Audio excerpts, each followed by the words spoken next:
The Australian Outback in 1910 was a land of contradictions, beautiful yet harsh, promising yet unforgiving. It was a place where civilization met wilderness, where proper society brushed shoulders with lawlessness, and where the most unlikely encounters could change the course of a life forever. As the sun begins its descent toward the horizon, painting the endless red earth in shades of amber and copper, we find ourselves in a remote corner of this vast continent.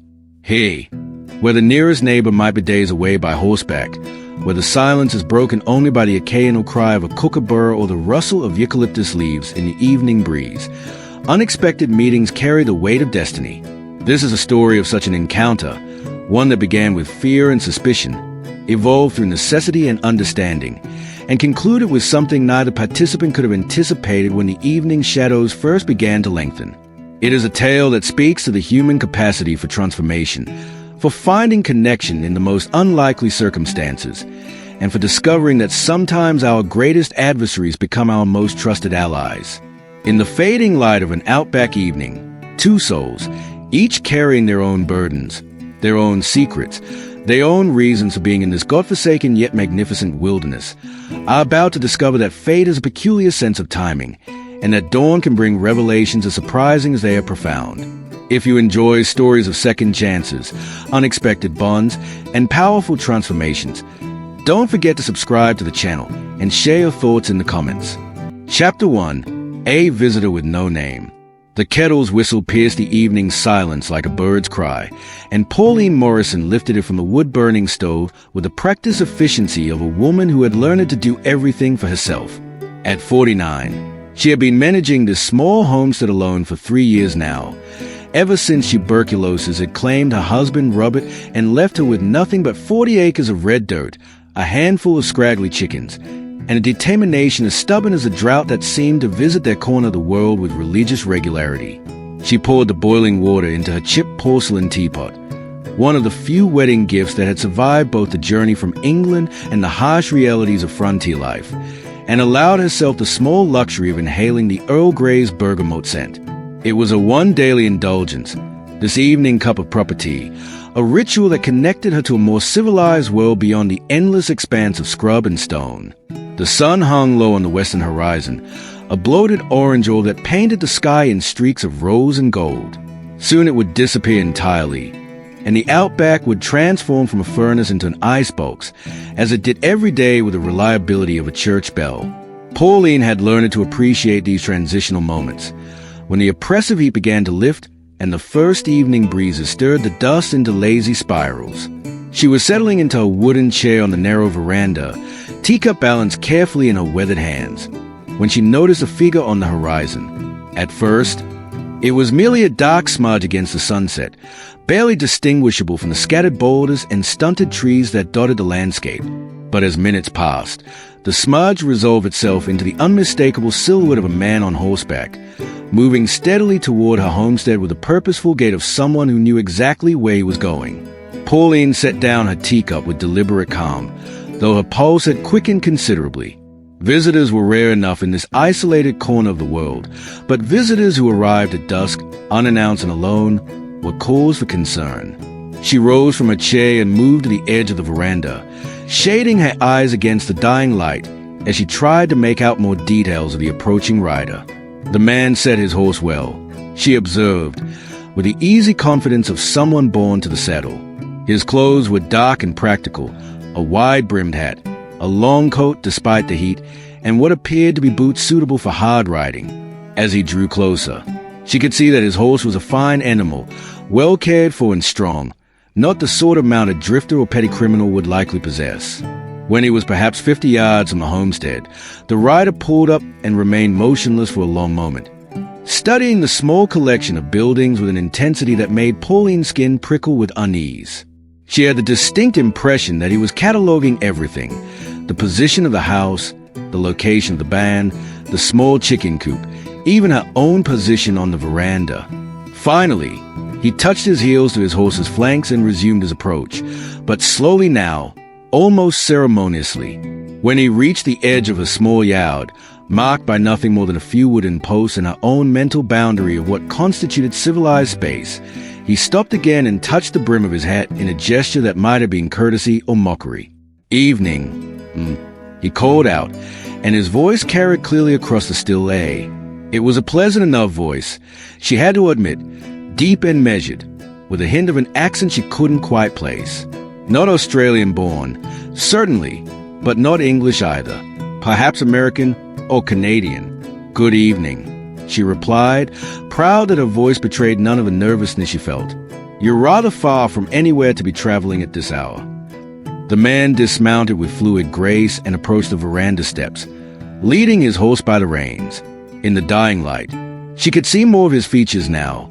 A weathered face that might have been handsome once, dark hair streaked with gray beneath his hat, and eyes that seemed to take in everything while revealing nothing. "Reckon I am at that," he agreed, stopping at the foot of her steps without presuming to come closer uninvited. "Truth is, I was hoping you might spare a traveler some water for his horse and perhaps a bite to eat. I can pay," he added quickly, reaching into his coat pocket. The gesture made Pauline tense, her mind immediately jumping to the possibility of a weapon. But what emerged from the pocket was merely a leather purse. Still, something about the man's manner, too casual, too studied in his politeness, set off warning bells in her head. "Water's free to any man with a thirsty horse," she said carefully. "There's a trough by the barn. As for food—" She paused, studying his face in the fading light. "I don't make a habit of feeding strangers after dark." A smile ghosted across his features, then gone so quickly she might have imagined it. "Wise policy," he said. "Worlds full of dangerous characters, particularly out here where the laws spread a mite thin." There was something in his tone, a kind of rueful amusement, that made her wonder if he was speaking from personal experience. "Indeed," she replied dryly, "one can never be too careful." He tied his horse to the hitching post she kept for the occasional visitor and began unsaddling the animal with the efficient movements of a man who had performed this ritual countless times. As he worked, he kept up a steady stream of casual conversation that somehow managed to reveal absolutely nothing about himself. "Fine evening," he observed, lifting the saddle from his horse's back as if it weighed nothing at all. "Been traveling since before dawn, and I have to say, this is about the prettiest sunset I've seen in a month of Sundays." "Where are you traveling from?" Pauline asked, though she suspected she wouldn't get a straight answer. "Oh, here and there," he replied vaguely, running his hands over his horse's flanks to check for sore spots. "You know how it is. A man's got to keep moving sometimes." She did not, in fact, know how it was, having lived a fairly stationary life, but she sensed that pressing for details would be pointless. Instead, she watched as he led the horse to the water trough, noting how the animal immediately began drinking deeply. Whatever else this man might be, he clearly cared for his horse properly. "You live here alone?" he asked as he returned from the trough, and there was something in the chaoticness of the question that made Pauline's spine stiffen. "My husband will be back directly," she lied smoothly. "Is just checking the boundary fences." The man nodded as if this made perfect sense, though she caught a flicker of something. Amusement? Skepticism in his expression. Good man to have around, I'm sure. These can be dangerous parts for a woman on her own. The implied threat was subtle but unmistakable, and Pauline felt a chill that had nothing to do with the evening air. She was suddenly, acutely aware of how isolated they were, how far from any help, how utterly dependent she was on the stranger's goodwill, or lack thereof. "Indeed they can be," she agreed, her voice carefully neutral, "which is why I always keep my husband's rifle close at hand." This time his smile was more pronounced, and she realized with a sinking heart that he had seen through a bluff entirely. "Course you do," he said mildly. "Sensible woman like you." He settled himself on the edge of the veranda without invitation, close enough that she could see the details of his face clearly now. He was older than she had first thought, perhaps 50 or 51, with the kind of weathered features that spoke of a hard life lived largely outdoors. There were lines around his eyes that could have been from squinting against sun and wind, or from laughter, or from something less pleasant. His hands, she noticed, were callous but clean, with long fingers that moved with a peculiar grace. "Name's John," he said suddenly, as if he had just remembered his manners. "John Smith." The pause before the surname was so obvious that Pauline nearly laughed despite her nervousness. "How delightfully original," she said dryly. "I don't suppose you have a middle name? Perhaps Jones?" This time his laugh was genuine, rich and warm in the evening air. "You got a sharp tongue on you, Mrs. Morrison," she supplied reluctantly. "Pauline Morrison." "Well, Mrs. Morrison, I appreciate a woman who speaks her mind. Too many folks these days just smile and nod and pretend everything's sunshine and roses when it's plain as day that it isn't." There was something in his tone, a weariness, perhaps, or a kind of resigned cynicism, that made her look at him more closely. Beneath the surface charm and studied caleness, she sensed something else, a deep exhaustion, as if he had been running from something for so long that he had forgotten what it felt like to rest. "And what brings you to this particular corner of nowhere, Mr. Smith?" she asked, emphasizing the surname just enough to let him know she wasn't fooled. He was quiet for a moment, staring out at the darkening landscape. When he finally spoke, his voice had lost some of its earlier lightness. "Sometimes a man finds himself in need of a place to think," he said. "Somewhere quiet, where he can sort out what comes next." Despite her wariness, Pauline found herself curious. There was something about this stranger, this John Smith, that didn't fit the pattern of the drifters and ne'er-do-wells who occasionally wandered through these parts. His clothes were too fine, his horse too well-bred, his manner too educated despite the studied roughness. "And have you sorted it out? I mean..." He turned to look at her then, and she was struck by the intelligence in his eyes, and something else, a kind of profound sadness that he couldn't quite hide beneath his casual demeanor. "Still working on it," he said softly. "Reckon it might take a while yet." The sun had disappeared entirely now, leaving only a faint glow on the western horizon. The first stars were beginning to appear in the darkening sky, and with them came the familiar sounds of the outback evening. The distant howl of a dingo, the rustle of night creatures stirring to life, the whisper of wind through dry grass.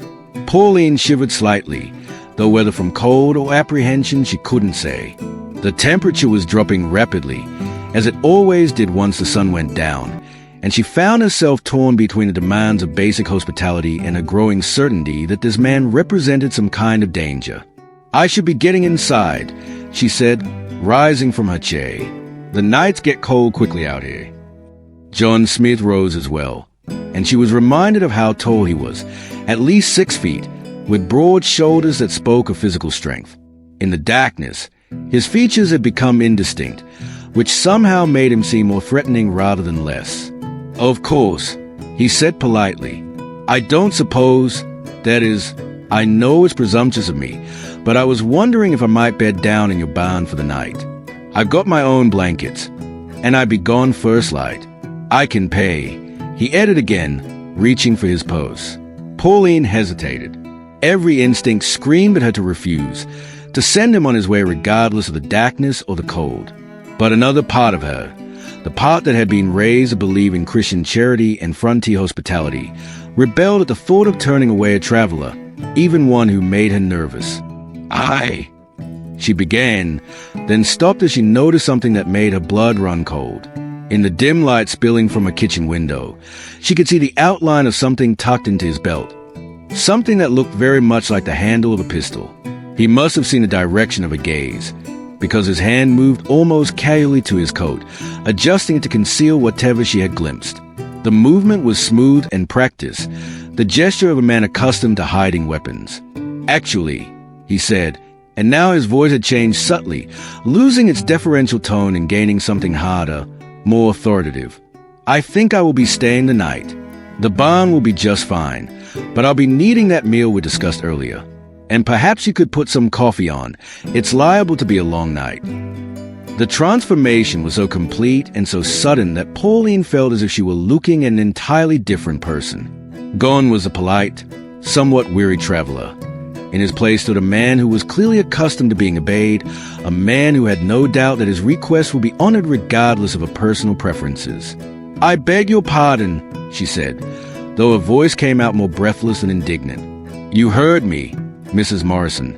he replied, and now she could hear the steel beneath the silk. I'm afraid I'm going to have to impose on your hospitality, whether you're inclined to offer it or not. Now, shall we go inside and discuss this like civilized people, or do I need to make myself clearer? His hand had moved to rest on his hip, close to where she had glimpsed the weapon, and his meaning was unmistakable. Pauline felt her mouth go dry with fear, but also with something else, a kind of fierce anger that someone would dare threaten her in her own home, on her own land.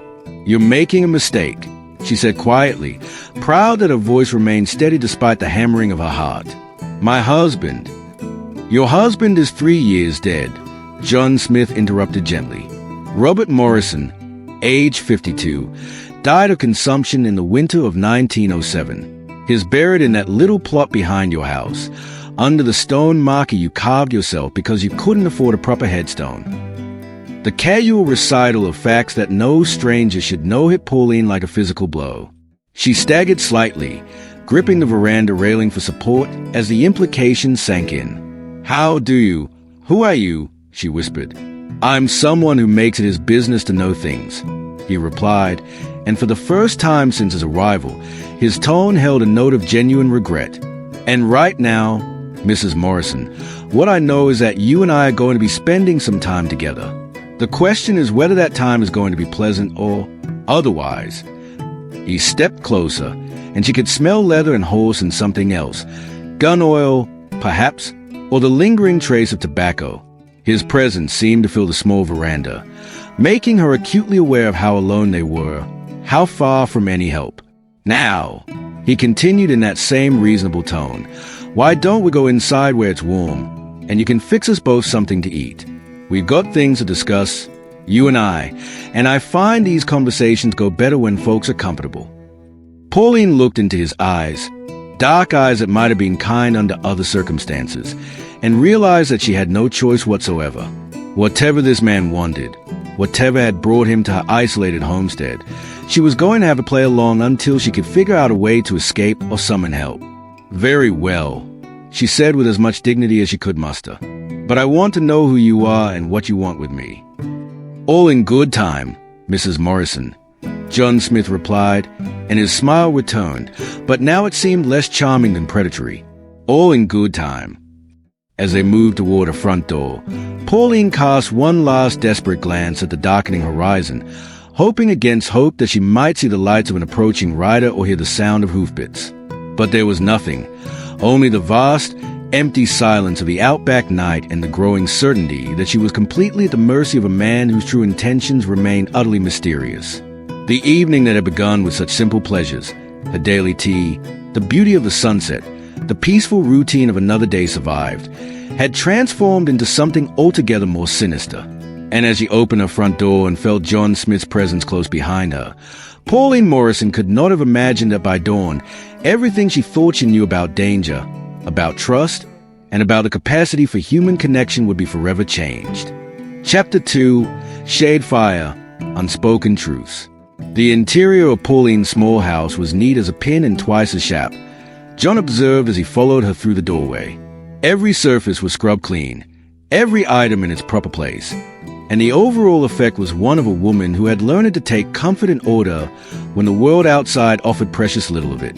The main room served as both kitchen and sitting area, with a stone fireplace dominating one wall and a well-maintained wood stove occupying the corner nearest the rough-hewn table.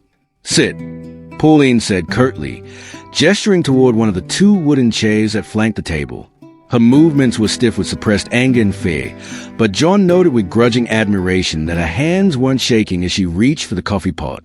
Much obliged, he replied, settling himself where he could keep an eye on both the front door and the narrow hallway that presumably led to her bedroom. Old habits died hard, and in his line of work, a man who didn't pay attention to such details often found himself in an early grave. He watched as she measured coffee grounds with precise, economical movements, her jaw set in a line that spoke of barely controlled fury. She was handling the situation better than most would. He had to give her that.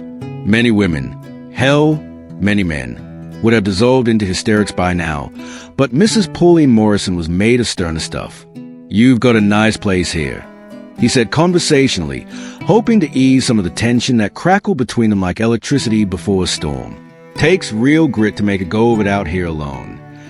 She shot him a look that could have melted steel. "Spare me the pleasantries," she said icily. "If you're going to rob me, get on with it. If you're planning something worse." She left the sentence hanging, but her meaning was clear enough. John felt an unexpected pang at her assumption. True, he had essentially forced his way into her home, but the idea that she thought him capable of other things sat poorly with him. He'd done many questionable things in his 51 years, but he'd never yet stooped to harming women or children, and he wasn't about to start now.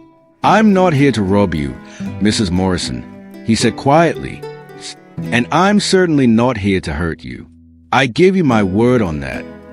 She snorted derisively as she set the coffee pot on the stove. The word of a man who won't even give his real name? How reassuring. "Fair point," he conceded, though I'd argue that in some circumstances, a false name is a kindness rather than deception. "Oh." She turned to face him, arms crossed over her chest. And what circumstances would those be? John was quiet for a moment, considering how much to tell her. Too little, and she'd remain terrified and uncooperative. Too much, and he'd be putting them both in greater danger than they were already in. The kind where a man's real name might bring trouble to innocent folks who've done nothing more than offer him shelter, he said finally. Something in his tone must have gotten through to her, because her expression softened slightly. She studied his face in the lamplight, and he had the uncomfortable sensation that she was seeing more than he intended to reveal. "What kind of trouble?" she asked, and he could hear genuine curiosity beneath her wariness. Before he could answer, the coffee pot began to bubble, and she turned her attention back to the stove. The mundane domestic activity seemed to calm her somewhat, and when she spoke again, her voice had lost some of its sharp edge. "Are you running from the law?" The directness of the question caught him off guard, and he found himself chuckling despite the gravity of the situation.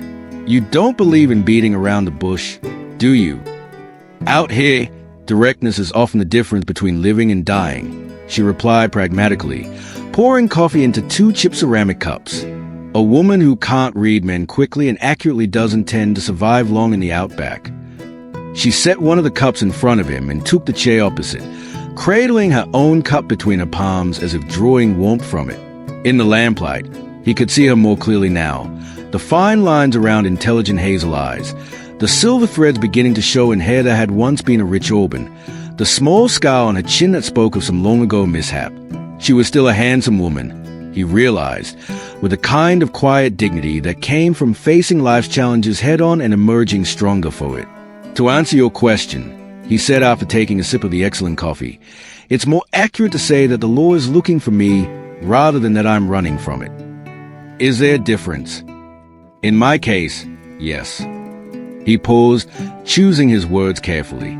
Sometimes a man finds himself on the wrong side of the law through circumstances rather than choice. Sometimes the people wearing badges aren't necessarily the good men, and the ones they are hunting aren't necessarily the bad ones. Pauline's eyebrows rose skeptically. "How convenient for you." Despite everything, John found himself grinning. "You've got a tongue sharper than a Toledo blade, Mrs. Morrison. I bet you could strip paint off a fence post when you set your mind to it." "I've had plenty of practice," she replied dryly. 3 years of dealing with drought, dust storms, and the occasional claim jumper tends to hone a woman's conversational skills. "Claim jumpers?" He leaned forward, suddenly alert. "You've had trouble with men trying to take your land." Something flickered in her expression. Surprise, perhaps, at what sounded like genuine concern in his voice. "Once or twice. Nothing I couldn't handle." "How'd you handle it?" She smiled then, a small, fierce expression that transformed her entire face. "The first one, I convinced with words. The second one required a more direct approach involving my late husband's shotgun and a very clear explanation of property law." John laughed outright at that, a rich, genuine sound that seemed to surprise them both. "Remind me never to get on your bad side." "I believe you're already there," she pointed out, but there was less venom in it than there had been earlier. They sat in companionable silence for a few minutes, sipping their coffee and listening to the night sounds filtering through the thin walls. A dingo howled in the distance, and something, probably a possum, scratched across the roof with tiny claws. "What's your real name?" Pauline asked suddenly. John studied her face, weighing the risks of honesty against the growing certainty that this woman was not the type to betray a confidence lightly. There was something about her, a strength beneath the obvious vulnerability, an integrity that seemed as much a part of her as her auburn hair or her sharp wit. "John Garrett," he said finally. "And before you ask, yes, that John Garrett." He watched as understanding dawned in her eyes, followed quickly by a mix of fear and fascination. Even out here in the middle of nowhere, apparently, his reputation had preceded him. The train robber, she breathed, the one they'd been writing about in the papers. Among other things, he confirmed grimly, "Though I'd appreciate it if you'd keep that information to yourself for the time being.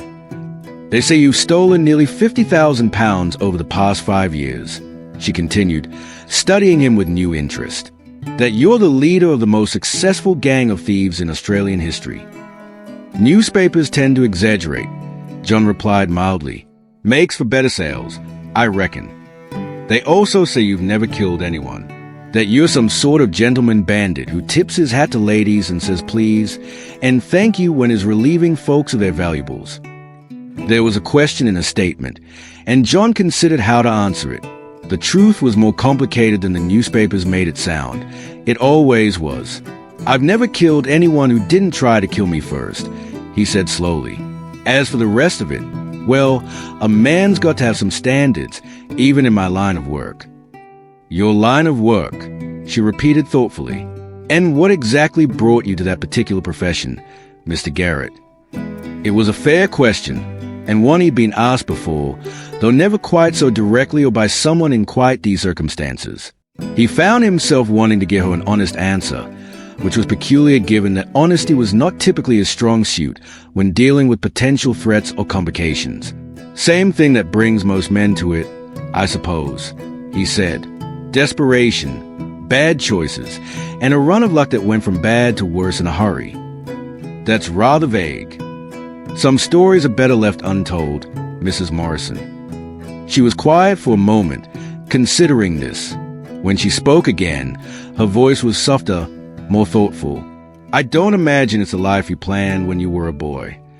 The observation hit closer to home than he cared to admit. "No," he said quietly. "Can't say that it was." "What did you want to be? When you were young, I mean." The question caught him completely off guard. When was the last time anyone had asked him about his childhood dreams? When was the last time he'd even allowed himself to think about them? "A teacher," he said without thinking, then immediately regretted the admission. "A teacher?" She couldn't hide her surprise. "Really? Really?" He found himself smiling at her expression. "Hard to picture, is it?" "Well, yes, actually." She tilted her head, studying him with renewed interest. "Though now that I think about it, you do speak rather well for what did you call it? A man in your line of work." "I had a good education before things went sideways," he said. "Seminary school for 2 years, believe it or not." "Seminary?" Now she was openly staring. "You were going to be a minister." "For a while, yes." The memories were painful, but somehow less so when filtered through her obvious fascination. Seemed like a noble calling at the time, helping people, making a difference in the world. "What changed your mind?" John was quiet for a long moment, staring into his coffee cup as if it might contain answers to questions he'd been avoiding for decades. When he finally spoke, his voice was barely above a whisper. "I learned that the world isn't particularly interested in being helped, and that the people who claim to be doing God's work aren't always as godly as they pretend to be." There was pain in his words, old and deep and carefully buried, and Pauline found herself leaning forward despite her early awareness. "What happened?" she asked gently. He looked up at her then, and she was struck by the raw honesty in his expression. For just a moment, the dangerous stranger had vanished, replaced by a man carrying wounds that had never properly healed. My father happened, he said simply. The Reverend Dr. Edmund Garrett, pillar of the community, champion of moral virtue, and the most vicious, cruel, hypocritical bastard ever to draw breath. The bitterness in his voice was like acid, and Pauline felt her heart clench with unexpected sympathy. She had known men like that, men who wore righteousness like a costume while their true nature rotted away beneath the surface. He hurt you, she said. It wasn't a question. He hurt everyone who couldn't fight back, John replied. My mother, my younger sister, the servants, anyone he could get his hands on. And he did it all in the name of Christian discipline and moral instruction. Where was everyone else? Surely someone must have known. Oh, they knew. His laugh was harsh and humorless. But he was the Reverend Dr. Garrett, you see, respected member of the community, brilliant theologian, generous contributor to worthy causes. Who was going to believe the word of a troublesome boy against such a pillar of virtue? Pauline was quiet for a moment, absorbing this. She had heard similar stories before. The Outback attracted its share of people fleeing past they preferred not to discuss. But something about John's matter-of-fact recitation of his father's cruelty moved her in ways she hadn't expected.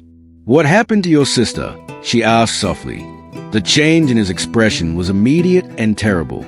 His face went completely still, as if carved from stone, and when he spoke, his voice was devoid of all emotion. She died, he said simply, when she was 14.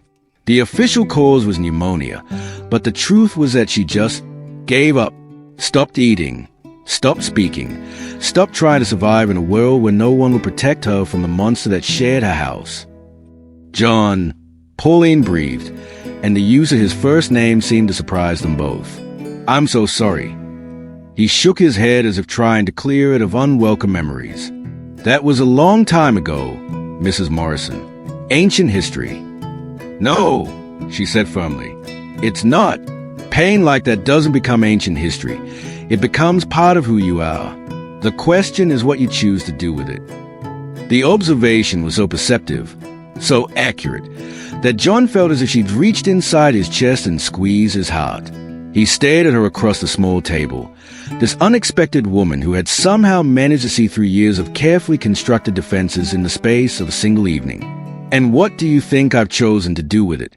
He asked, though he wasn't entirely sure he wanted to hear the answer. I think, she said carefully, that you've spent 30-odd years trying to prove that your father was right about you after all. That you convinced yourself you were exactly the sort of man he said you were, and you've been living down to those expectations ever since. The accuracy of her assessment hit him like a physical blow. He sat back in his chair, feeling as if the air had been knocked out of his lungs. Christ, he whispered, you don't pull your punches, do you? I told you, directness is often the difference between living and dying out here. Her voice was gentler now, less confrontational. The question is, what are you going to do about it? What do you mean? I mean that a man who becomes a thief despite his dead father is still letting that father control his life, she said. The only difference is that now you're disappointing yourself instead of him. They sat in silence for several minutes, the weight of her words settling between them like dust after a storm. Outside, the night sound continued. The distant cry of night birds, the rustle of wind through dry grass, the almost inaudible scratching of small creatures going about their nocturnal business. Finally, John spoke. You're a remarkable woman, Pauline Morrison, he said, and the use of her first name felt natural somehow, as if they had crossed some invisible threshold during their conversation. Your husband was a lucky man. A shadow crossed her face at the mention of Robert, and John immediately regretted bringing him up. But when she spoke, her voice was steady. Robert was a good man, she said simply. Not perfect, no one is, but good, honest, hard-working, faithful. The sort of man who deserved better than to die coughing up his lungs in a place like this. Is that why you stayed? After he died, I mean, why you didn't go back to civilization? She considered the question seriously, as she seemed to consider everything. Where would I go? She asked finally. I have no family left in England, no money for passage even if I did. This place, it's all I have. Robert and I built something here, together. It may not be much, but it's ours. It must get lonely, John observed. Her smile was sad but genuine. Loneliness is relative, Mr. Garrett. I'd rather be alone out here, where the silence is honest, than surrounded by people in a city where no one truly sees you. You speak from experience. Don't we all? She rose from her chair and moved to the stove, where a pot of stew had been simmering. I wasn't always a frontier widow. You know, Robert and I lived in Adelaide for the first 10 years of our marriage. I was a proper city wife, attended ladies' auxiliary meetings, organized church socials, made polite conversation with women who smiled to my face and whispered about my inability to produce children behind my back.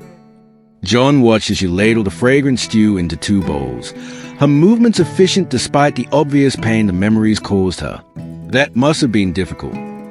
Difficult is having your worth as a woman measured solely by your fertility, she replied tartly, setting a bowl in front of him.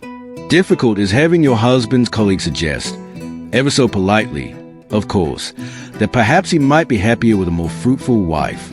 Difficult is pretending not to notice when those same colleagues start inviting him to social gatherings without extending the invitation to you. The bitterness in her voice was palpable, and John found himself understanding something about this remarkable woman that he hadn't grasped before. Like him, she had been judged and found wanting by people who claimed to know better. Like him, she had chosen exile over humiliation. Is that why you came out here? Partly. She sat back down and picked up a spoon, though she didn't immediately begin eating. Robert never complained, never made me feel inadequate, but I could see the disappointment in his eyes sometimes, the longing for the family we'd never have. When his brother wrote from Adelaide about the land grants being offered out here, it seemed like a chance to start over somewhere new, somewhere we could build something together that didn't depend on anyone else's approval or expectations. And did you? Build something. I mean...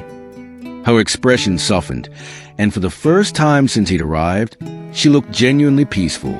Oh yes, we built something beautiful here. Not grand or impressive by city standards, but ours. We had 7 years of real happiness before the consumption took him. 7 years where we were partners, equals, building a life that mattered to us if to no one else. John took a spoonful of the stew and was surprised by how good it was, rich and hearty, with perfectly seasoned vegetables and tender chunks of what might have been rabbit. This is excellent, he said. Thank you. Cooking for one gets tiresome after a while, so it's nice to have someone appreciate the effort. They ate in comfortable silence for several minutes, and John found himself relaxing despite the circumstances. There was something soothing about the simple domestic ritual of sharing a meal, something that reminded him of better times he'd almost forgotten existed. Why are you really here? Pauline asked suddenly. And don't tell me you just happened to be passing through. Men like you don't end up in places like this by accident. John set down his spoon and studied her face. She had been more honest with him than he had any right to expect, had shared painful memories and personal insights with a frankness that was both refreshing and unsettling. Perhaps it was time to return the favor. I'm meeting someone, he said finally. Tomorrow, at first light.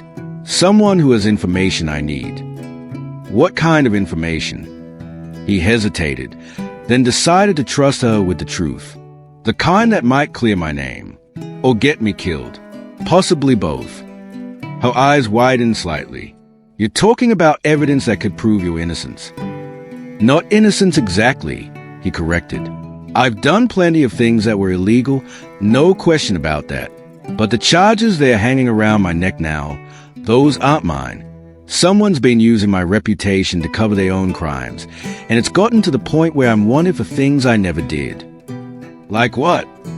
Murder, for one thing. They are saying I killed a bank guard in Broken Hill last month, but I was 300 miles away at the time. Problem is, proving that would require admitting to another crime I did commit, and even then, it would be my word against theirs. Pauline leaned forward, clearly intrigued despite herself. So this meeting tomorrow is with someone who claims to have proof that I wasn't involved in the Broken Hill job. Someone who says they know who really killed that guard and why.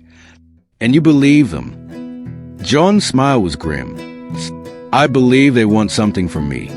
which is why I'm inclined to trust their information. The question is whether I'll live long enough to use it. You think it's a trap? I think that when you've made as many enemies as I have, every meeting is potentially a trap. But sometimes the risk is worth it if the potential reward is high enough. And what's the potential reward in this case? A chance to stop running, he said simply. A chance to clear my name of at least the worst charges against me. Maybe even a chance to start over somewhere with a clean slate. Pauline was quiet for a moment, absorbing this. When she spoke again, her voice was thoughtful. And where do I fit into all this? Why did you really come here tonight? John met her gaze directly. Because I needed somewhere safe to wait, and because your homestead is close enough to the meeting place that I can get there easily at dawn. And because... He paused, considering his words carefully. Because I wanted to spend what might be my last night alive somewhere that felt like home. The honesty of the admission surprised them both. Pauline stared at him for a long moment, her hazel eyes searching his face for signs of deception and apparently finding none. You really think you might die tomorrow? It's a possibility, he said matter-of-factly. I've lived with that possibility for so long now that it doesn't frighten me the way it used to. What does frighten me is the thought of dying with nothing to show for my life but a list of crimes and regrets. Is that really all you think your life amounts to? The question was quietly asked, but it hit him like a hammer blow. He sat back in his chair, staring at this woman who had an uncanny ability to see straight through to the heart of things. Isn't it? He asked. I don't know, she replied honestly. Is it? Before he could answer, they were both startled by the sound of hoofbeats approaching the homestead, multiple horses, moving fast through the night. John was on his feet instantly, his hand moving to the pistol at his hip, his entire body tense and alert. Get down, he commanded sharply, all trace of the earlier intimacy gone. Away from the windows. Pauline obeyed without question, her own survival instincts kicking in as she crouched behind the heavy wooden table. Outside, the hoofbeat slowed, then stopped altogether. Male voices could be heard, at least 3 men, possibly more, though their words were indistinct. Who are they? Pauline whispered. I don't know, John replied grimly, moving to peer carefully through the edge of the front window. But at this hour, in this place, they are not here for anything good. What he saw made his blood run cold. 4 men on horseback, all armed, all wearing the kind of clothes that marked them as professionals rather than drifters or claim jumpers. One of them was dismounting and walking toward the house with the confident swagger of a man who expected to be obeyed. The man called out, his voice carrying clearly through the night air. We know you're in there. We are looking for a fugitive, dangerous man named John Garrett. We have reason to believe he might have stopped here tonight. John cursed under his breath. Somehow, they had tracked him here, which meant either his information about tomorrow's meeting had been compromised or someone had been following him for longer than he'd realized. What do we do? Pauline whispered, and he was impressed by the steadiness of her voice despite the obvious danger. We? He looked at her crouch behind the table, her face pale but determined, and felt something twist in his chest. This isn't your fight, Pauline. Tell them I was never here. Tell them you've been alone all evening. And what about you? I'll slip out the back, try to make it to my horse. If I can get a head start. They'll search the property, she interrupted, and if they find any sign that you were here, they'll know I was lying. What do you think happens to women who help wanted fugitives? The implication hung heavy in the air between them. They both knew what happened to people who aided and abetted criminals, especially in remote areas where the law was more suggestion than reality. The voice called again, closer now. We are going to need to search your property. Official business. John looked at Pauline, crouched there in her own kitchen, about to be dragged into a situation that could very well get her killed, and felt the familiar weight of guilt settle on his shoulders. Everyone he touched seemed to end up worse for the experience. But then she did something unexpected. She reached out and took his hand, her grip firm and warm and surprisingly strong. We are in this together now, she said quietly, whether either of us planned it or not. And in that moment, looking into her determined hazel eyes, John Garrett realized that everything he thought he knew about trust, about connection, about what it meant to have someone willing to stand beside you when the world went dark, was about to change forever. The sound of boots on the veranda steps echoed through the night, and their strange evening was about to become something else entirely. Chapter 3.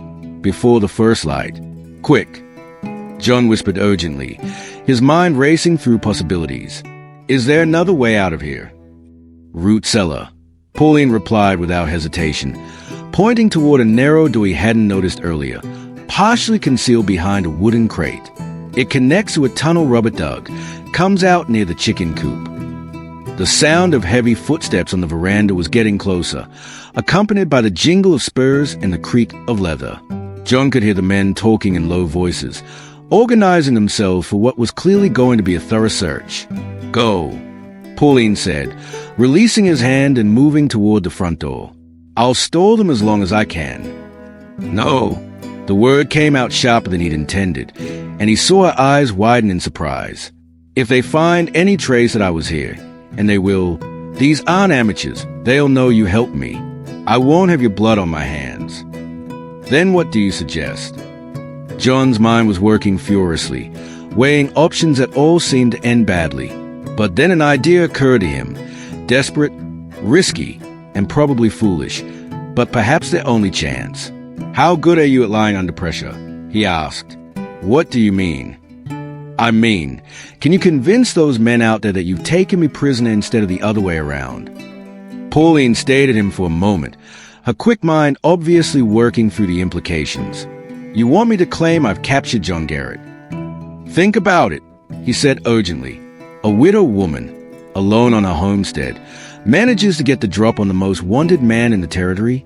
It's just crazy enough that they might believe it, especially if you tell them I forced my way in here and you've been holding me at gunpoint all evening. But they'll want to take you with them. Not tonight, they won't. Not if you tell them I'm injured, that I tried to escape and you had to shoot me. Tell them you got me tied up in the root cellar, that you were planning to take me to town in the morning for the reward. The sound of knocking, polite but insistent, echoed through the house, followed by a man's voice calling out again. Mrs. Morrison, we need to speak with you. Official business. Pauline looked toward the door, then back at John, her face a study in concentration. It could work, she said slowly. But what happens in the morning when they expect to see you? We'll figure that out when we come to it, John replied. Right now, it's our best chance of getting through the next hour alive. She nodded once, decisively. All right, but if this goes wrong? It won't, he said with more confidence than he felt. You're tougher than you think, Pauline Morrison, and smarter than they'll expect. The compliment brought a brief smile to her face, but it vanished quickly as the knocking came again, more insistent this time. Coming, she called out, then lowered her voice to address John. Get down to the cellar. Make some noise down there. Bang around like you're tied up and trying to get loose. And John, she caught his arm as he moved toward the hidden door. Don't you dare get us both killed for nothing. Despite everything, he grinned, wouldn't dream of it. John disappeared through the narrow door just as Pauline reached the front entrance. She took a deep breath, squared her shoulders, and opened the door with the imperious manner of a woman who was very annoyed at being disturbed. Gentlemen, she said coolly, taking in the four armed men arranged on a veranda. Do you have any idea what time it is? The leader was a tall, lean man with a carefully waxed mustache and the kind of pale eyes that miss nothing. He touched his hat brim politely, but his gaze was already moving past her, cataloging everything visible in a main room. Begging your pardon, he said in a voice that managed to be both respectful and commanding. I'm Detective Inspector James Crawford, and these are my associates. We are tracking a dangerous fugitive, and we have reason to believe he may have passed through this area. A fugitive? Pauline managed to inject just the right note of alarm into her voice. Here? Goodness me. Inspector, you've given me quite a start.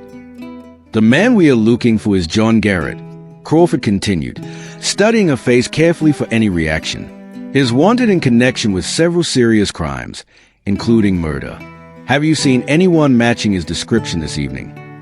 From somewhere beneath the floorboards came a muffled thump, followed by what sounded like someone struggling against restraints. Crawford's eyes sharpened immediately, and his hand moved instinctively toward his side-arm. "What was that?" he demanded. Pauline allowed a small, satisfied smile to cross her face.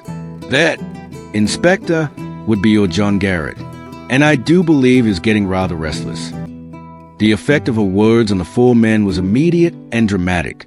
They exchanged glances of surprise and skeptical excitement, hands moving to weapons as they processed this unexpected development. "You're saying you have John Garrett prisoner?" Crawford asked, his tone carefully neutral. "Here? Now?" "Indeed I do," Pauline replied with evident pride. "Came riding up here bold as brass about 3 hours ago, demanding food and shelter. Made the mistake of thinking a woman alone would be easy prey." Another thump from below, followed by what might have been muffled cursing, punctuated her statement perfectly. "How did you manage to capture him?" one of the other men asked, clearly skeptical. Pauline's smile turned decidedly predatory. "Gentlemen, I've been living alone in the Outback for 3 years. Do you really think I'd have survived this long if I couldn't handle myself when trouble came calling?" She stepped aside and gestured for them to enter. Come in. I was just trying to decide whether to attempt a journey to town tonight or wait until morning. The reward notice did say dead or alive, didn't it?" Crawford stepped through the doorway, his keen eyes taking in every detail of the room. John's coffee cup still sat on the table next to Pauline's, and the remains of their shared meal were clearly visible. The detective's gaze lingered on these details for a moment before moving on. "You said he demanded food and shelter," Crawford observed. "It appears you provided both." "Of course I did," Pauline replied smoothly. "Would you have had me anger an armed desperado unnecessarily? I fed him, listened to his demands, and waited for my opportunity. When he let his guard down..." She shrugged as if the rest were obvious. "And how exactly did you overpower him?" "My late husband's shotgun proved quite persuasive," she said, moving to the mantelpiece where indeed a well-maintained shotgun rested in a place of honor. Mr. Garrett discovered that while he might be faster on the draw than most men, he is considerably slower than a load of buckshot fired from 10 feet away. From the cellar came another series of thumps, accompanied by what sounded like furniture being knocked over. Crawford looked toward the sound with obvious interest. "Is wounded, then..." "Winged him in the shoulder when he tried to run," Pauline confirmed. "Nothing fatal, unfortunately, but enough to slow him down considerably. I managed to get him secured in the root cellar before he could cause any more trouble." "Garrett," Crawford called down the stairs. "John Garrett, identify yourself." "Go to hell," came the muffled reply from below, and Pauline had to admire John's ability to disguise his voice just enough to make it sound like he was speaking through cloth or around a gag. Crawford drew his pistol and started down the steps, motioning for his men to follow. "We are coming down. Garrett, don't try anything stupid." "Wait," Pauline called after them. "Perhaps I should go first. He's less likely to try something if he thinks I still have the shotgun trained on him." "No," Crawford replied firmly. "You've done enough. This is police business now." The four men disappeared into the cellar, their footsteps echoing in the confined space below. Pauline could hear their voices, though the words were indistinct, followed by more sounds of movement and what might have been a brief scuffle. After what seemed like an eternity but was probably only a few minutes, Crawford reappeared at the top of the stairs, his expression grim. "Well," Pauline asked, hoping she managed to sound appropriately anxious. "Is gone," Crawford said flatly. "The cellar's empty except for some overturned boxes and what looks like cut rope. There's a tunnel leading out, comes up near your outbuildings." Pauline stared at him in apparent shock. "Gun? But that's impossible. I tied those knots myself, and the tunnel entrance was blocked." "Not anymore. It isn't." One of the other men called up from below. "Looks like he managed to work himself free and clear the passage. Could have been gone for half an hour or more." Crawford climbed back up into the main room, his pale eyes fixed on Pauline with uncomfortable intensity. Mrs. Morrison, I'm going to ask you again, and I want you to think very carefully before you answer. What exactly happened here tonight? The threat in his voice was subtle but unmistakable, and Pauline felt her pulse quicken. But she had committed to this course of action, and backing down now would be worse than useless. I told you what happened, she said, allowing a note of indignation to creep into her voice. I captured John Garrett, secured him in my root cellar, and was preparing to turn him over to the authorities for the reward. If he managed to escape while I was up here talking to you gentlemen, well, I suppose that's what happens when one attempts to do the law's job for it. The bob hit home, as she'd intended it to. Crawford's jaw tightened, and she could see him struggling with a decision of whether to press her further or accept her story at face value. Search the property. He ordered his men. Every building, every hiding place. If Garrett's still here, I want him found. As the other three men filed out of the house to begin their search, Crawford remained behind, still studying Pauline with those unsettling pale eyes. You know, he said conversationally, in my experience, when someone captures a notorious outlaw single-handedly, they're usually quite eager to tell everyone about it. They want credit, recognition, their moment of fame. But you seem remarkably calm about the whole thing. I'm a practical woman, Inspector, Pauline replied. Fame doesn't put food on the table or keep the roof from leaking. I was interested in the reward money, nothing more. £500 is a considerable sum, Crawford agreed. Enough to change a woman's circumstances considerably. Indeed it is, which is why I'm rather disappointed that your arrival seems to have facilitated Mr. Garrett's escape. The accusation was bold, even reckless, but it had the desired effect. Crawford's attention shifted from suspicion of her to irritation at the implication that his men had bungled the situation. My men are professionals, Mrs. Morrison. If Garrett escaped, it's because he was never properly secured in the first place. I tied those knots myself, she insisted. If your people found them cut rather than untied, then obviously Mr. Garrett had assistance. This was a calculated gamble, suggesting that someone else had helped John escape, thereby deflecting suspicion from herself, while also implying that Crawford's men had been incompetent in allowing it to happen. Assistance from whom? Crawford demanded. You said you live here alone. I do live here alone, Pauline confirmed. But that doesn't mean other people don't know about the tunnel. Anyone familiar with this property could have accessed the cellar from outside and freed him while we were all up here talking. It was thin, but it was plausible enough to give Crawford pause. Outside, they could hear his men moving around the property, calling out to each other as they searched the various outbuildings. Inspector, one of them shouted from the direction of the barn. Found something. Crawford strode quickly toward the door, and Pauline followed, her heart pounding as she wondered what they might have discovered. Outside, the night air was crisp and cold, filled with the acrid smell of dust and dry vegetation. The man who had called out was standing near the barn, holding up something in the lamplight from the house. As they got closer, Pauline could see that it was a piece of rope, cut rope, by the look of it. Found this near the tunnel entrance, the man reported. Fresh cut, still got fibers attached. And there's signs someone's been moving around back here. Footprints in the dust, horse droppings that are still warm. Crawford examined the rope carefully, then looked up at the surrounding darkness. How many horses? Hard to say for certain in this light, but at least 2, maybe more. So Garrett had Confederates waiting. Crawford mused, more to himself than to anyone else. They freed him while we were inside, and now they are all long gone. He turned back to Pauline, and she was relieved to see that most of the suspicion had drained from his expression, replaced by professional frustration. Mrs. Morrison, I apologize for doubting your account, he said stiffly. It appears you did indeed capture John Garrett, only to have him rescued by his associates before we could take him into custody. Quite all right, Inspector, Pauline replied graciously, though I do hope this won't affect my eligibility for the reward. I did capture him, after all, even if I wasn't able to hold on to him. Crawford's smile was thin and humorless. I'm afraid the reward is only paid upon delivery of the prisoner, Mrs. Morrison. But you have my word that your cooperation tonight will be noted in my report."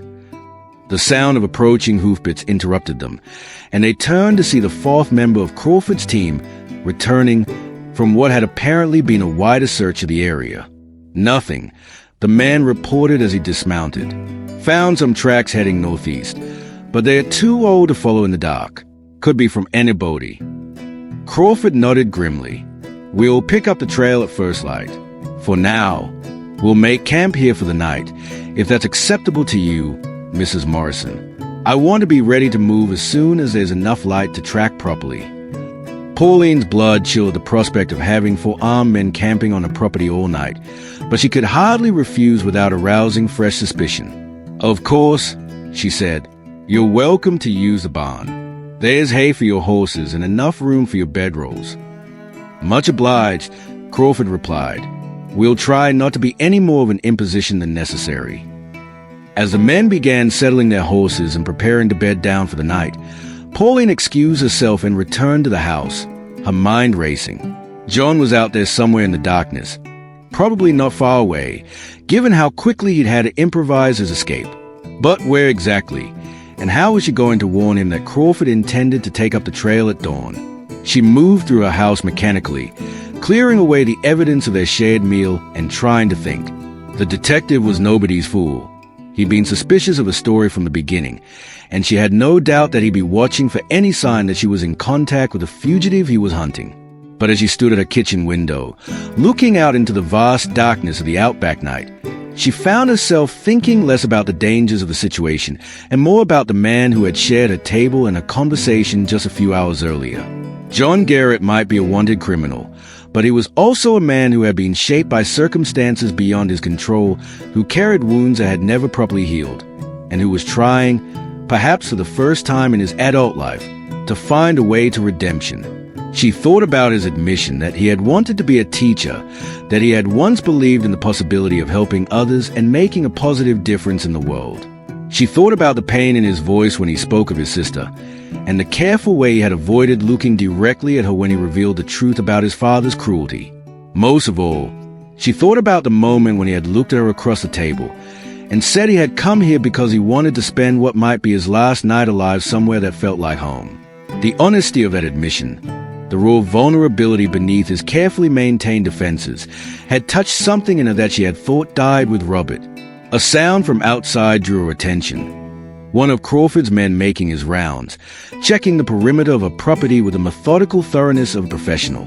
They would be watching, listening, alert for any sign of Garrett's presence. But they would also be tired from their long day's pursuit, and tired men made mistakes. More importantly, they were city men, accustomed to urban environments where light was plentiful and hiding places were scarce. Out here in the Outback, where a man who knew the land could disappear like smoke, their advantages were considerably diminished. Pauline made her decision. She moved quietly through her house, gathering the things she would need: a dark shawl to cover her pale dress, soft-soled shoes that would make less noise than her usual boots, and the small lantern she used when checking on the chickens after dark. The lantern's light could be shuttered to almost nothing, providing just enough illumination to navigate by without being visible from any great distance.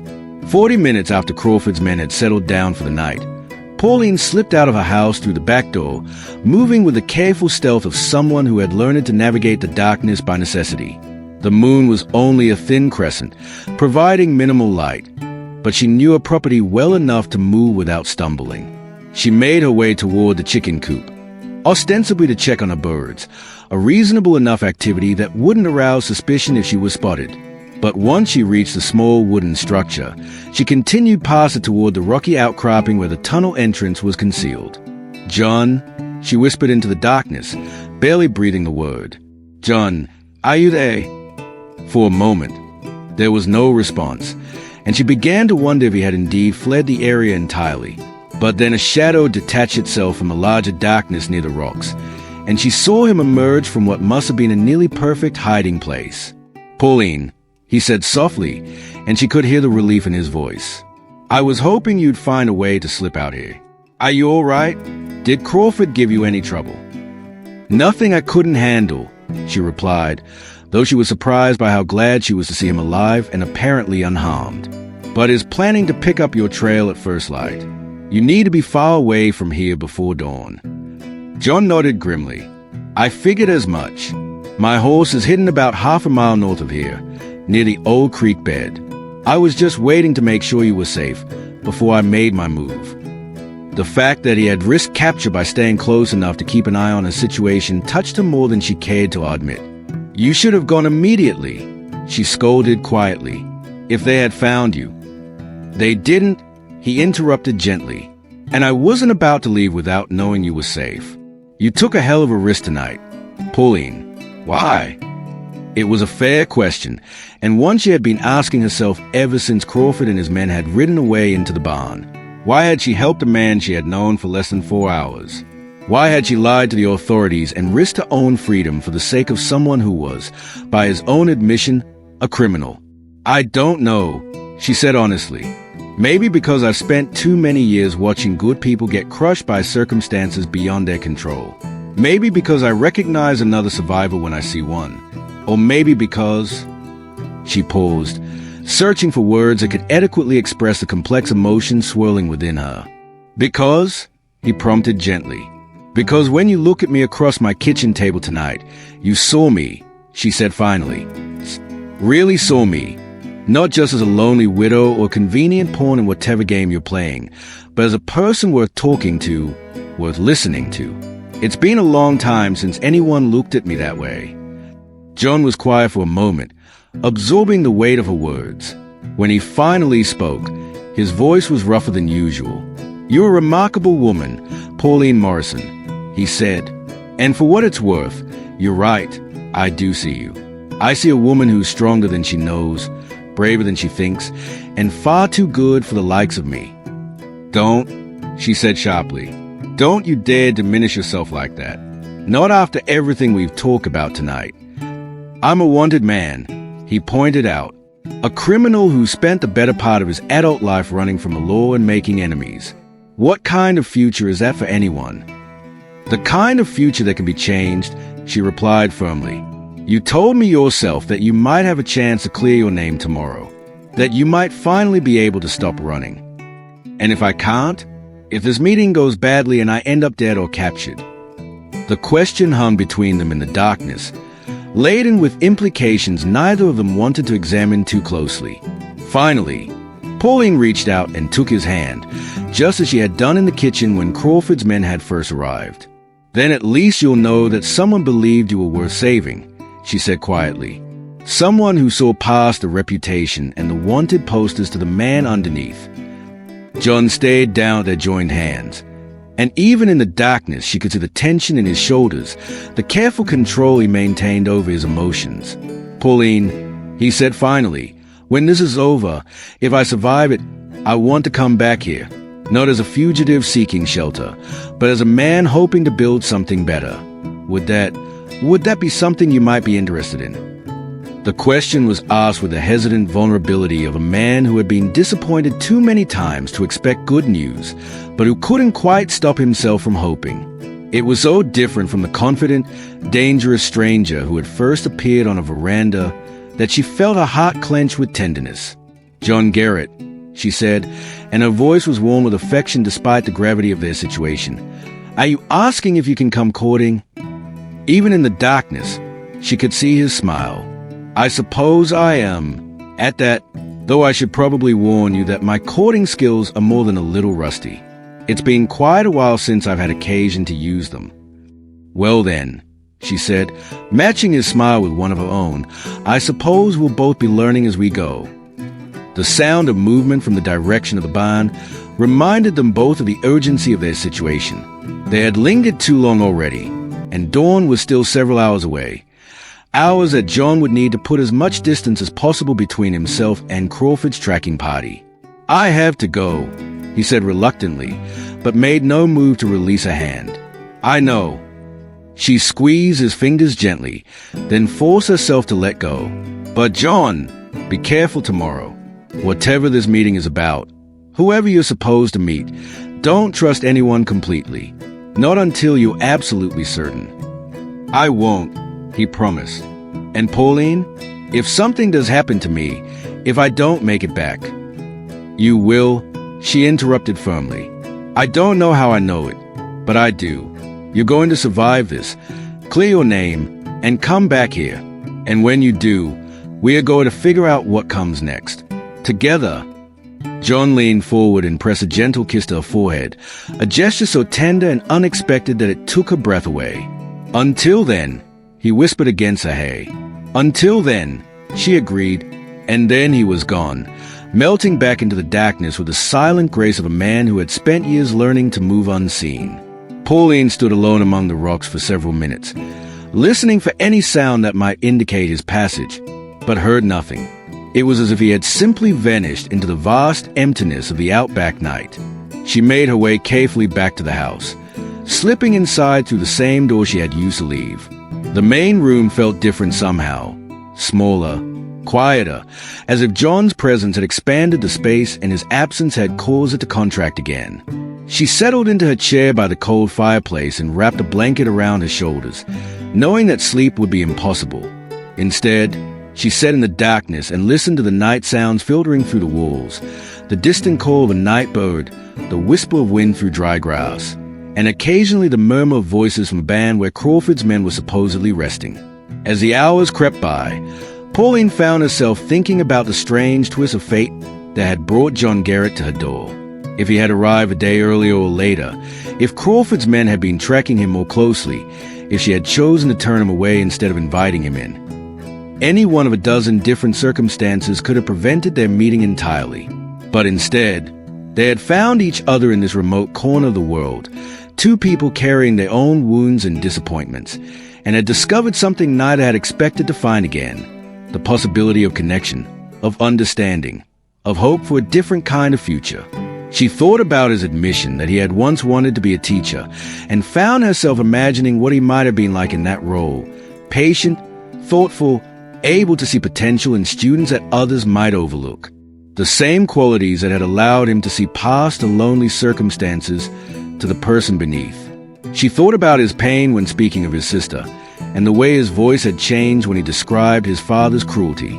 No child should have to endure what he had experienced, and no man should have to carry those scars for 30 years without finding some measure of peace. Most of all, she thought about the moment when he had taken her hand in the kitchen, when the pretense of captor and hostage had fallen away entirely, and they had simply been two people recognizing something valuable in each other. It had been so long since she had felt that kind of connection, the sense that someone truly understood her, valued her thoughts and opinions, saw her as more than just a role or a function. Robert had been a good husband, loving and steady and reliable, but their relationship had been built on convention and compatibility rather than the kind of intellectual and emotional partnership she had glimpsed with John. With Robert, she had been content.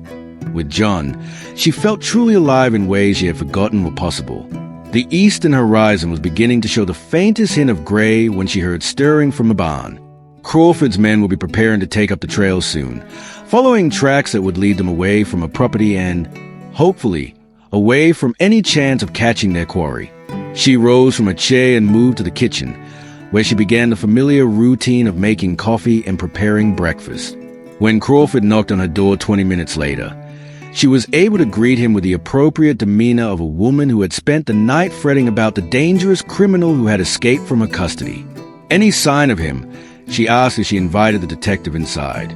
Not yet, but we'll pick up his trail soon enough, Crawford replied, accepting the cup of coffee she offered with a nod of thanks.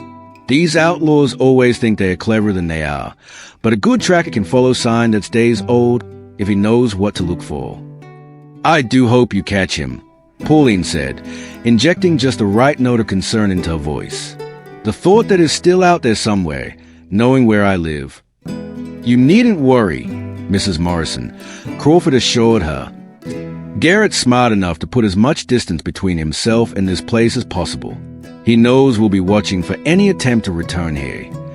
Still, I'll feel better when he's safer behind bars. As will we all. Crawford drained his coffee cup and set it aside. We'll be moving out within the hour. Thank you for your cooperation and for the coffee. It's been a long night. After Crawford and his men had ridden away, Following a trail that led northeast toward the distant hills, Pauline allowed herself to relax for the first time in nearly 12 hours. They were gone. John was safely away, and she had managed to navigate the dangerous waters of deception without arousing fatal suspicion. But as the morning wore on and she went about her usual chores, feeding the chickens, tending to her small vegetable garden, mending a tay in one of her dresses, she found it impossible to concentrate on anything but the meeting that was supposed to take place somewhere out there in the vast outback. Who was John supposed to meet? And why? What kind of information did they claim to have that could clear his name? And most importantly, would he survive the encounter to return to her as he had promised? The hours crawled by with agonizing slowness. She tried to lose herself in the mundane tasks of daily survival, but her mind kept wandering to images of John facing unknown dangers, possibly betrayed by the very person who had promised to help him. It was nearly noon when she heard the sound of a single horse approaching at a steady canter. Her heart leaped with hope, but caution made her move to the window rather than rushing outside immediately. After the events of the previous night, she could not afford to assume that any visitor was friendly. But the rider who appeared on the horizon was unmistakably John, sitting his horse with the same easy confidence she remembered from his first arrival. He was alone, apparently unharmed, and riding openly rather than attempting to approach stealthily. Pauline was on the veranda before she consciously decided to move, her heart pounding with relief and joy as he drew closer. When he was near enough for her to see his face clearly, she could tell immediately that something fundamental had changed. The tension that had marked his features the night before was gone, replaced by something she hadn't seen before: peace. "Pauline," he called out as he reined in his horse near the hitching post. "It's over." "Over?" She moved toward him, hardly daring to believe what his expression seemed to promise. "What do you mean?" John dismounted and walked toward her, his movements loose and relaxed in a way they hadn't been the previous evening. When he reached the bottom of the veranda steps, he stopped and looked up at her with a smile that transformed his entire face. "I mean that the charges against me have been dropped," he said simply. "All of them. The man I met this morning was a government agent who's been tracking the real killers for months. Turns out they've been using my reputation as cover for their own crimes, counting on the fact that everyone would assume John Garrett was responsible for anything that happened in the territory." Pauline sank down onto the veranda steps, her legs suddenly weak with relief. "Are you sure? It's not some kind of trick." "I'm sure." John reached into his coat and withdrew a folded document, which he handed to her. "Official pardon, signed by the territorial governor himself. I'm a free man, Pauline. For the first time in nearly 20 years, I'm actually free." She unfolded the document with trembling hands, scanning the official language that proclaimed John Garrett's innocence of all charges and granted him full pardon for any previous crimes.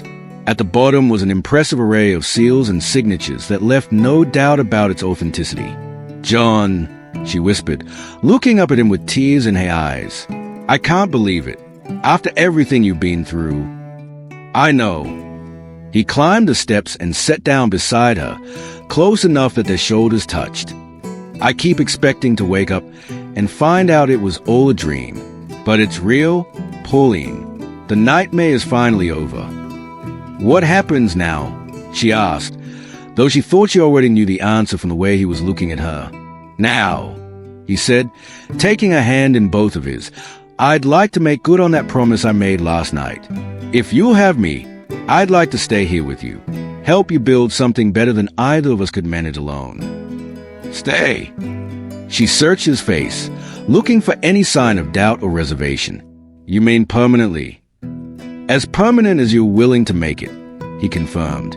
"I know it's sudden, and I know you barely know me, but last night I realized something I should have figured out years ago.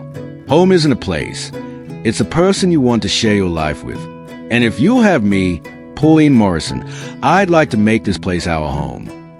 For a moment, she couldn't speak past the emotion clogging her throat.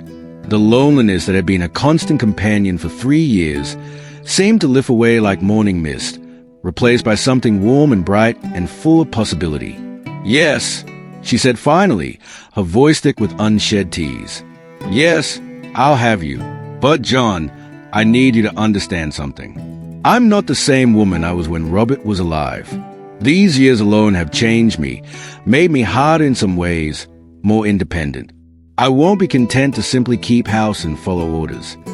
John's laugh was rich and warm, free of the shadows that had haunted it the night before.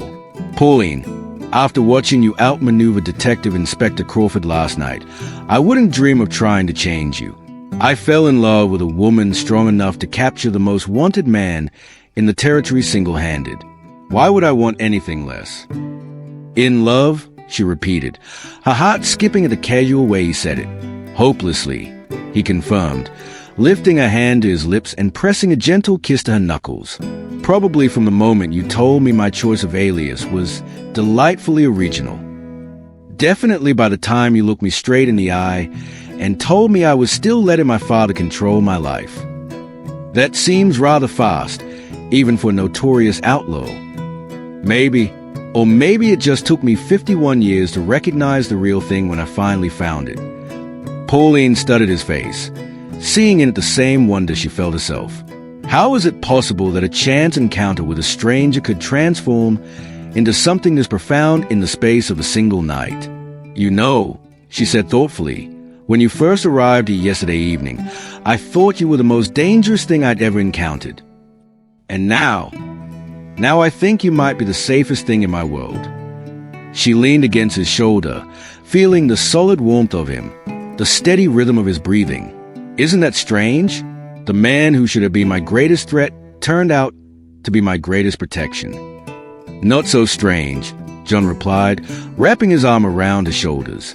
Sometimes the things that scare us most are the things we need most. I was terrified of trusting anyone, of letting someone see who I really was beneath all the legends and wanted posters. But you saw through all of that anyway, and you stayed. You fought for me when you had every reason to turn me over to Crawford. I couldn't, she said simply. By then, you weren't just John Garrett the outlaw anymore. You were John, the man who wanted to be a teacher, who loved his sister, who carried wounds he'd never allowed to heal. You were human, and you were in pain, and you needed help. And what about now? He asked quietly. What am I now? Pauline pulled back slightly so she could look into his eyes, those dark eyes that had seemed so dangerous when she first saw them, but now looked like home. Now you're the man I'm going to spend the rest of my life with, she said with quiet certainty. If that's what you want too. It's all I want, he replied, and the simple honesty of the statement took her breath away.